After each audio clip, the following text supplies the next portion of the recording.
আসসালামু আলাইকুম, সবাই কেমন আছেন? আলহামদুলিল্লাহ আমি ভালো আছি। তো আজকে আমরা পাবনা বনগ্রাম হাটে, এটা তো বনগ্রাম তাই না?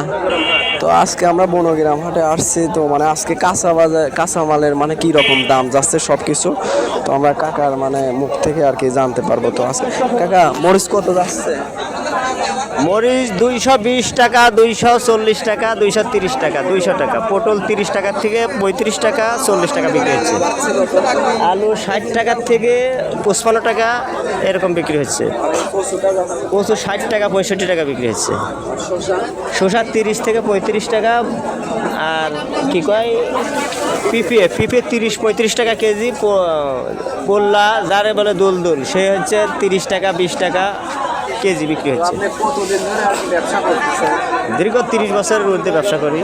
তো বাসা কোথায় আপনার? আর বাসা সামান্য করা। এখানে মোটামুটি বেচা কিনা কিরকম হচ্ছে? বেচা কিনা মোটামুটি খারাপ হয় না, ভালোই হয়। ওয়েদারটা তো মানে একদমই খারাপ আর কি, হ্যাঁ মানে মোটামুটি ঘুরে ঘুরে বৃষ্টি পড়তেছে। হ্যাঁ, গুড়ি গুড়ি বৃষ্টি পড়ছে। এটা তো পাবনা বনগ্রাম হাট, তাই না? পাবনা বনগ্রাম হাট পরিচিত, মেয়াপুরও বলে, রসুলপুর বলে, এই তো। তা আপনার নামটা কি? আমার নাম ইসু।